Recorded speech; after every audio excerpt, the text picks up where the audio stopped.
Շնորհակալություն Արման Եղոյան, համեցեք։ Նաև պարոն Ալեքսանյան, պարոն Պապիկյանը պետք է նաև շնորհակալություն ասել այն դրոնների, որոնք որ ԱՄՆ-ի փոխնախագահի այցելության ժամանակ ներկայացվեց, դա նույնպես պաշտպանության նախարարի եւ պաշտպանության նախարարության աշխատանքի շնորհիվ է նաև շնորհակալություն ենք հայտնում, պարոն Պապիկյան, պարոն Եղոյան, համեցեք, խնդրեմ։ Շնորհակալություն։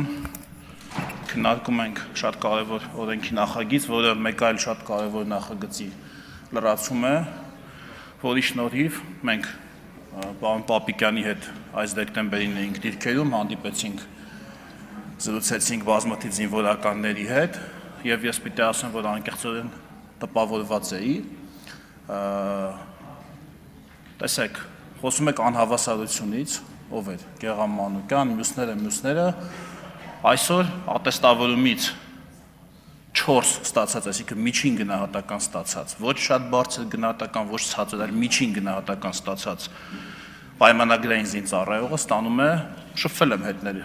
իրենցից եմ իմացել, հարկված 620,000 դրամ աշխատավարձ։ Ես ուզում եմ ասել, որ դա ավելի շատ է, քան պատգամավորի աշխատավարձը։ Պատգամավորինը 600, նայած կենսաթոշակային պահում կա թե չկա, 600, 610, 590, նայած ում մասին է խոսքը։ Հա, այդքան է, պարոն Մինասյան։ Դրան գումարած, մեր ֆրակցիայի Մինասյանը բացական նիստերից դրա համար քիչ է ստանում, չգիտի, դրան գումարած, պարոն Մինասյան։ Այ որ բոլոր նիստերին գաք շատ կլինի։ Խնդրեմ։ Հա։ Դրան գումարած, պարոն Մինասյան, հատկապես մասնավորապես մեր ֆրակցիայի պատգամավորները, ձեր ֆրակցիայի ղեկավարի նման տուն չունեն եւ ինձ թվում է երբեք չեն էլ ունենա։ Փոխարենը շատ մեծ կապ ունի։ Փոխարենը 3 եւ առաջին օրը ձեր բազմաթիվ հորդորներից հետո պաշտպանության նախարարը դրեց մեր պետության դղյակների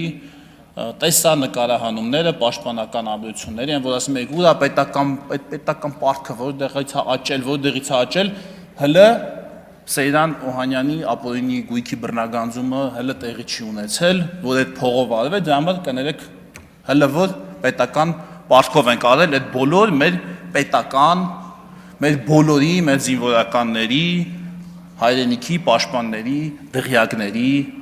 կառուցումը։ Ոչինչ, պարոն Եղոյան, իրանք կփակեն այդ պարտքը, ոչինչ, իրանցից կվերցնենք, կփակենք այդ պարտքը։ Եզրափակիչ ելույթի կարիք տեսնում եք, պարոն Պապիկյան, համեցեք։ Լռություն դահլիճում։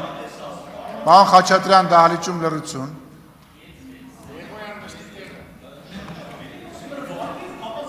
Նախազգուշացում պարոն Խաչատրյանին։ Չէ, դե ես կորոշեմ, էլի երևի այս դեպքում։ Հարգելի գործընկերներ, սիրելի հայրենակիցներ, ես հասկանում եմ, որ